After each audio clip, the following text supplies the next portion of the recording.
Assalamualaikum dan salam sejahtera. Buletin Didik 18 November bersama saya Tarushdie Muhammad Nazri. Pakar Kejuruteraan Elektrik Universiti Tenaga Nasional UNITEN, Profesor Dr. M.E. Hanan diiktiraf sebagai saintis paling berpengaruh di dunia. Pengiktirafan itu diberikan oleh Clevid Analytics berdasarkan laporan Highly Cited Researchers 2022. Dalam satu kenyataan, UNITEN berkata, pengiktirafan adalah berdasarkan penerbitan kajian Profesor M.E. Hanan yang signifikan dalam bidang kejuruteraan tenaga boleh diperbaharui. Beliau juga tersenarai dalam kedudukan teratas 1% citasi dalam tempoh 11 tahun dari Januari 2011 hingga Disember 2021. Naib Chancellor UNITEN, Profesor Dr. Nur Azwar Abu Osman berkata, kejayaan itu meletakkan UNITEN di pesada global dalam kecemerlangan penyelidikan saintifik yang membawa kemakaan kepada universiti dan negara. Penuntut Universiti Malaysia Kelantan UMK, Shamira Nasrin Ahmad Nordin mengharumkan nama negara apabila tersenarai antara 100 bakat muda terbaik Anugerah Asia Young Talent atau Monster Awards. Pencalonan penuntut ijazah sarjana muda sains gunaan sains sumber asli itu adalah melalui bakatnya yang melangkaui pengajian akademik serta pelibatan secara aktif dalam kurikulum di universiti. Shamira Nasrin, 23 tahun, merupakan salah seorang daripada 900 calon dari seluruh Asia yang tersenarai dalam anugerah itu. Ia bagi mencari dan mengiktiraf bakat anak muda yang memberi inspirasi, mempengaruhi dan memberi motivasi dengan bakat, cerita atau kerja mereka terhadap orang ramai dan komuniti. Shamira Nasrin pernah dilantik sebagai Naib Setiausaha Majlis Perwakilan Pelajar UMK dan aktif menyertai pertandingan debat selain menjadi moderator dan host untuk pelbagai program. Dia menggunakan platform tersebut untuk mengutarakan isu-isu berkaitan wanita, terutamanya pemerkasaan akta anti gangguan seksual. Di samping itu, Shamira memiliki kemahiran berkomunikasi dalam 4 bahasa iaitu bahasa Melayu, Inggeris, Tamil dan Mandarin. Seterusnya, Shamira Nasrin akan menjalani proses saringan untuk pemilihan ke peringkat pusingan akhir 10 bakat muda terbaik Monster Awards. Calon terpilih akan dinilai daripada esei dan persembahan video pendek dengan pemberian markah berdasarkan personaliti, keaslian dan viraliti. Pelbagai manfaat diterima penduduk Batu Pahat Johor menerusi misi kembara TVET Unity anjuran Kementerian Pengajian Tinggi KPT. Dibuat di bawah konsep pemindahan ilmu, sebanyak 37 buah kursus pendek ditawarkan. Kembara TVET Unity digerakkan oleh bahagian kolaborasi industri dan masyarakat Jabatan Pendidikan Tinggi. Sejak penganjurannya bermula Oktober lalu, 3 inisiatif utama dikongsikan kepada masyarakat, membabitkan kursus pembelajaran sepanjang hayat PSH, program Hikmat Bakti TVET serta program bantuan bencana kepada mereka yang memerlukan. Melalui PSH sahaja, 37 buah kursus reskilling dan upskilling ditawarkan, antaranya masakan, urutan refleksologi dan guntingan rambut. Ia dijayakan oleh rangkaian kolej komuniti di bawah pengurusan Jabatan Pendidikan Politeknik dan Kolej Komuniti JPPKK dan mendapat sambutan kira-kira 1,500 orang penduduk setempat. Manakala program Hikmat Bakti TVET yang melibatkan rangkaian IPTA di bawah Malaysian Technical University Network MTUN membantu menaik taraf serta memulihkan kediaman serta fasiliti awam seperti surau dan balai raya. Hampir semua fasiliti berkenaan turut menerima pemasangan lampu LED dan panel solar. Sementara itu, KPT turut memperkenalkan program Rumah TVET Unity di mana kerja-kerja pembaikan kediaman mereka yang terlibat dengan bencana dibaik pulih melalui usaha sama antara Brigad Sukarelawan Kolej Komuniti, Sukarelawan KPT dan IPTA.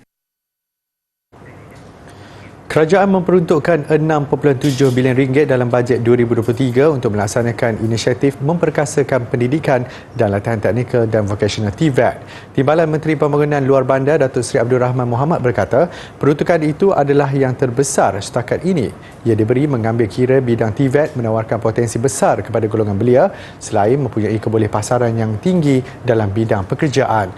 Jelasnya, untuk tahun ini KPLB telah mendapat peruntukan yang besar iaitu RM761.97 juta khusus untuk program TVET at KPLB meliputi lebih 260 bidang. Beliau berkata demikian selepas menghadiri program sembang TVET at KPLB di Kuala Lipis, Pahang semalam.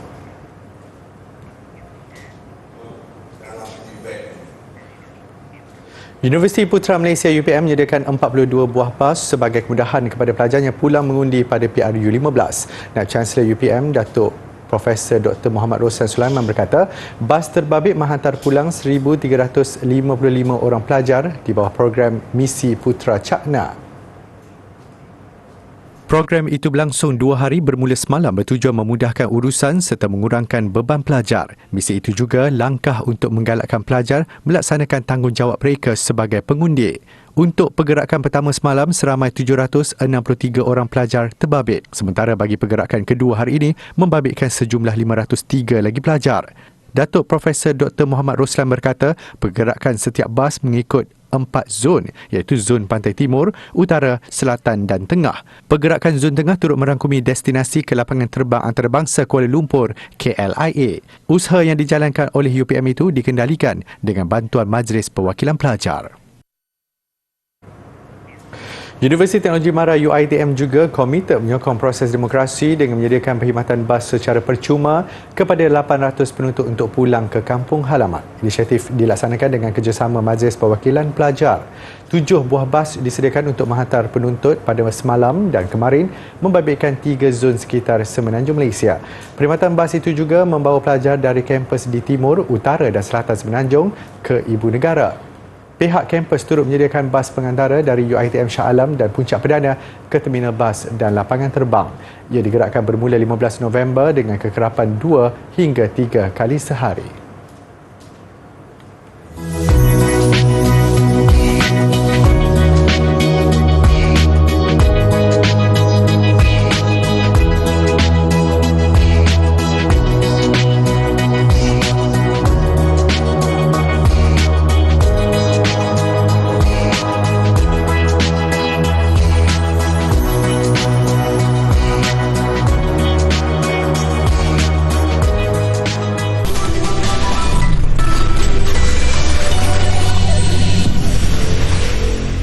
Bertemu kembali. Perantau di Johor Bahru membanjiri terminal bas Larkin Central untuk pulang ke destinasi masing-masing agar tidak terlepas peluang untuk mengundi esok. Pengumuman kerajaan memberi hari kelepasan am hari ini dan esok serta cuti gantian yang diberi Kerajaan Negeri Johor pada Ahad sedikit sebanyak melegakan mereka. Tinjauan di terminal bas Larkin Central malam semalam mendapati orang ramai beratur di kaunter jualan tiket dan memenuhi ruang menunggu sebelum memulakan perjalanan pulang. Ada di antara mereka yang sudah menempah tiket lebih awal secara dalam talian. Sudah book earlier pasal mana diorang join mahal tiket lagi, tiket tak boleh dapat. Saya sudah book 1 minggu lepas saya sudah book. Saya nak ke Teluk Intan. Pulang mengundi lah. Sebab orang kata apa? Rehat-rehat dulu kan sebelum mengundi. Baguslah dia bagi orang kata apa? Bagi cuti 2 hari tu kan. Sebab sesak lah jadi tiket pun tak ada. Tiket pun dah habis. Ini pun beli online je. Nak ke mana tu? Perak. Alhamdulillah lah. Dapatlah kita untuk sumbangan kepada rakyat kerajaan kita ni kan. Itu mesti-mestinya lah pimpin untuk menjasa kepada rakyat lah. Pada masa sama, keadaan di terminal bertambah sesak selepas ketibaan bas yang membawa penumpang dari luar negeri Johor. Menuju Pantai Timur pula, orang ramai sanggup menempuh kesesakan di jalan raya selama 14 jam untuk pulang mengundi. Pengundi yang pulang ke Terengganu dan Kelantan kelihatan bersemangat untuk melaksanakan tanggungjawab mereka. Tinjauan di Plaza Tua Kuala Terengganu di Kampung Gemuruh, Kuala Nerus mendapati kesesakan hampir 2 km dan dijangka bertambah malam ini. Seperti di negeri-negeri lain, orang ramai mengambil kesempatan menggunakan cuti sepenuh hari mengundi untuk balik kampung menunaikan kewajipan masing-masing. Bagi seorang pekerja kilang dari Johor Bahru, Abdullah Idris, dia bersama 2 lagi rakannya sanggup menunggang motor untuk balik mengundi di kampung mereka di Kelantan. Dari JP tolak pukul 10. Yang 3 orang ni dah pukul 10. Balik mengundi kampung. Tak ada mereka. Mana balik kampung tu semoga sama-sama bawa dulu lah motor. Bagi Zamri Muhammad dari Kuala Lumpur, dia sanggup meredah kesesakan jalan raya sehingga mengambil masa 14 jam untuk sampai di kampung halaman di Besut. Pada KL ni, start turun daripada KL pukul 12. Terus sampai sini tadi pun dah ada pukul 11 lebih. So, balik memang mengundi mana? Mengundi Jabi, Besut. Jabi lah. Jadi tahu tak orang berapa ni? 12 lebih. 12 lebih lah. Terus sepanjang perjalanan ramai banyak tak? Oh, ramai lah. Jalan pun jam macam lebih pada hari raya dah kata. Bagaimanapun, aliran trafik di LPT2 dilaporkan masih terkawal. Inisiatif kerajaan untuk membenarkan remaja yang berumur 18 tahun ke atas untuk mengundi buat kali pertama adalah satu langkah yang sangat baik kerana hal ini dapat membolehkan remaja-remaja di luar sana untuk lebih peka terhadap isu-isu politik semasa dan mereka juga dapat mewakili suara generasi anak muda.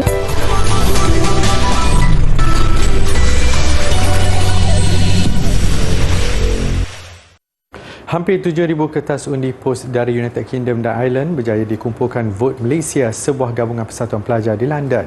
Kertas undi seberat 140 kg itu dibawa pulang ke tanah air sebelum diagihkan mengikut pusat mengundi masing-masing.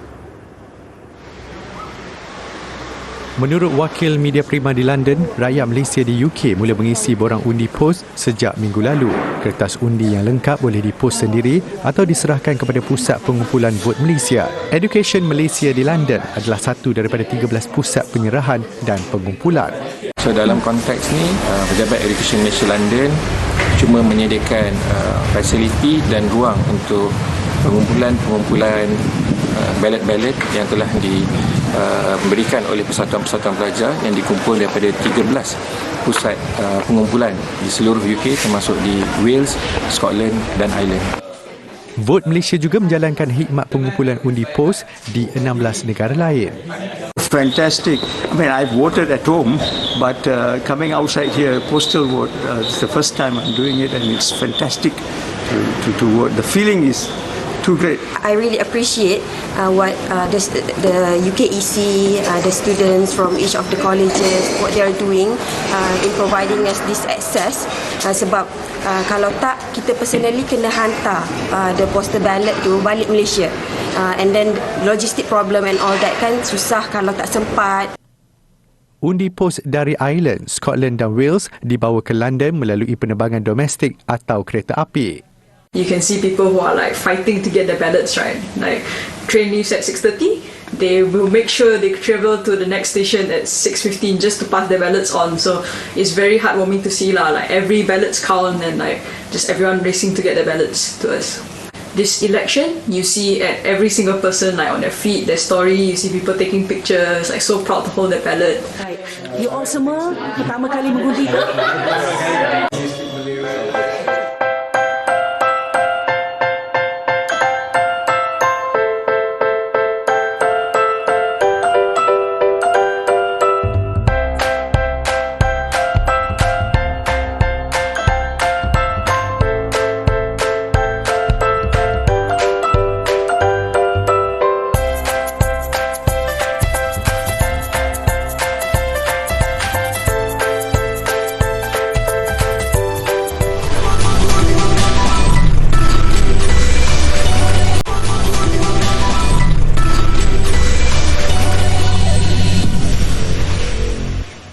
Media Prima Audio MPA mengekalkan kedudukan sebagai salah satu rangkaian radio negara yang menonjol dalam JFK Pengukuran Pendengaran Radio Gelombang 2 2022 yang dijalankan dari September hingga Oktober lalu. Dengan menyajikan kandungan lebih segar, penyampai radio baharu serta kempen menarik, MPA berjaya mencatat capaian terkumpul 5.16 juta atau 24% daripada 21.5 juta pendengar mingguan di Semenanjung Malaysia. Bagi jumlah pendengar segmen Pagi Hot FM, Breakfast Hot yang dikenalikan Johan, Farah Fauzana dan AG, ia meningkat kepada 1.64 juta orang. Saluran radio MPA yang menyampaikan berita semasa dalam bahasa Melayu Bulletin FM menunjukkan peningkatan jumlah pendengaran kepada 5 jam 59 minit. Stesen yang menumpukan masyarakat Pantai Timur yang dilancarkan Januari tahun ini, Mola FM, terus menunjukkan peningkatan memberangsangkan apabila menerima peningkatan mingguan 97% membabitkan 484,000 pendengar. Stesen radio berbahasa Inggeris Fly FM merekodkan peningkatan pada 1.17 juta pendengar mingguan, manakala stesen berbahasa Cina 8FM mencatat jumlah masa pendengaran tertinggi dalam kalangan radio berbahasa sama. Secara keseluruhan, stesen radio MPA mencatat peningkatan 175,000 pendengar mingguan berbanding tinjauan sebelumnya. Batal jualan tiket konsert kerana permintaan yang terlalu tinggi. Agak pelik, tetapi itulah alasan yang diberikan syarikat penjualan tiket dalam talian Ticketmaster ketika membatalkan jualan tiket konsert jelajah Taylor Swift di Amerika Syarikat tahun depan.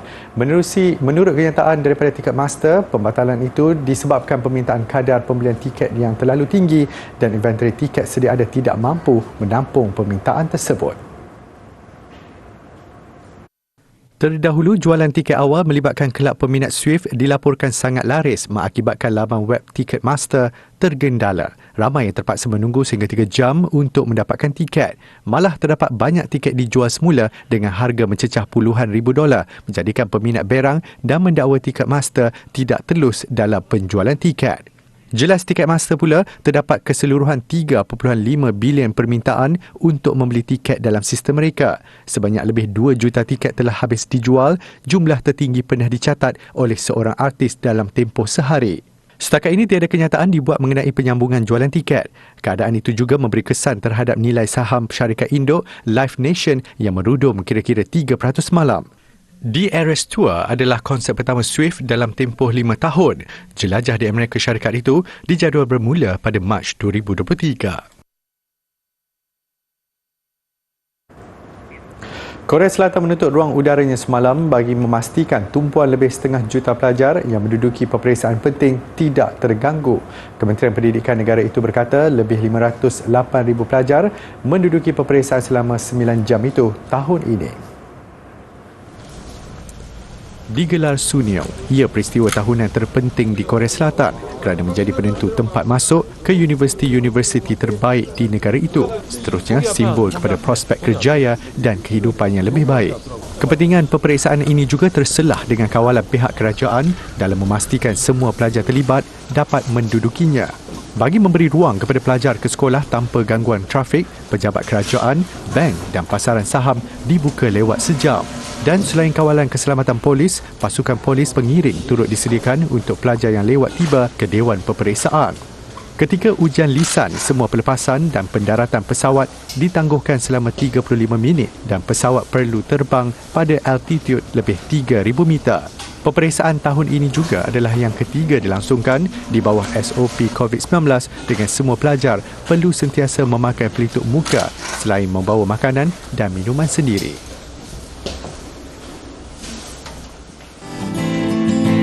Hai adik-adik, artifak pilihan kita pada hari ini adalah scroll kaligrafi Sini.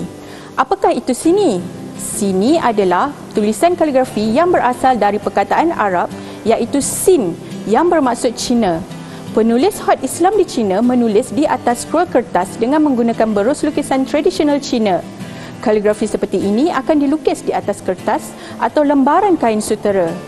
Contoh terawal tulisan Sini adalah dari dinasti Ming yang boleh didapati di mihrab masjid di China. Penulis hot China menggemari ayat Al-Quran, syahadah, basmalah dan juga 99 nama Allah. Ayat-ayat ini juga diubah menjadi kaligram seperti dalam bentuk tumbuh-tumbuhan, pasu, buah-buahan, bunga-bungaan atau pedang. Tahukah adik-adik, sebahagian daripada hasil karya ini boleh mencapai sehingga 100 kaki panjang. Gulungan scroll ini akan dibentangkan dari kanan ke kiri sedikit demi sedikit untuk digantung pada dinding.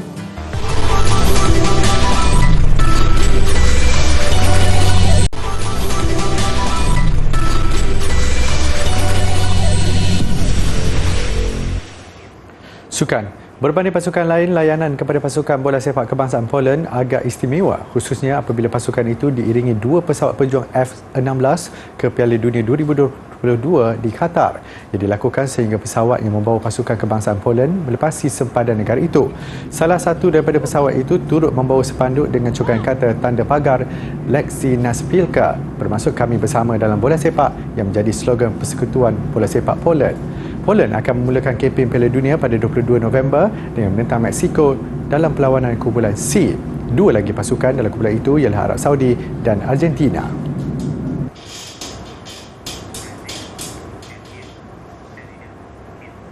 Azam pemain pertahanan Marquinhos, pasukannya mahu menjulang trofi Piala Dunia 2022.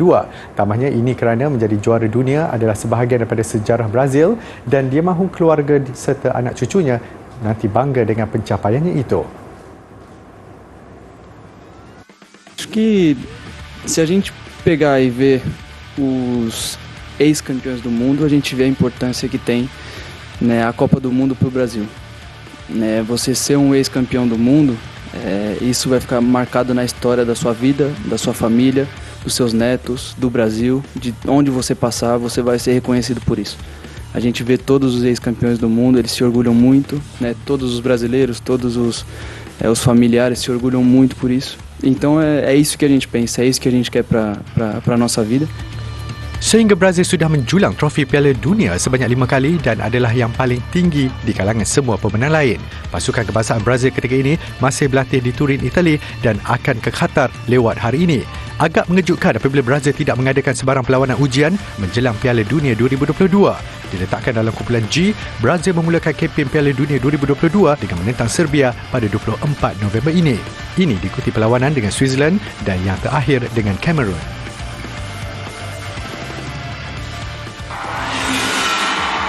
Sementara itu, pemain penyerang Olivier Giroud mengakui gembira terpilih menyarung jersey kebangsaan Perancis pada kejohanan Piala Dunia buat kali ketiga.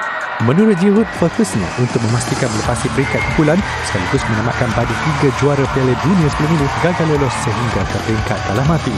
Beraksi untuk kelab AC Milan dalam Liga Itali, Giroud kini 36 tahun menjaringkan 1 gol pada Piala Dunia 2014. 4 tahun kemudian pada Piala Dunia 2018, Giroud lebih kerap diletakkan sebagai pemain simpanan tetapi masih bernasib baik apabila pasukan itu muncul juara. Piala Dunia 2022, Perancis akan berdepan Australia pada perlawanan pembukaan kumpulan D pada Selasa ini. Lagi lawannya yang menanti selepas itu ialah Denmark dan Tunisia.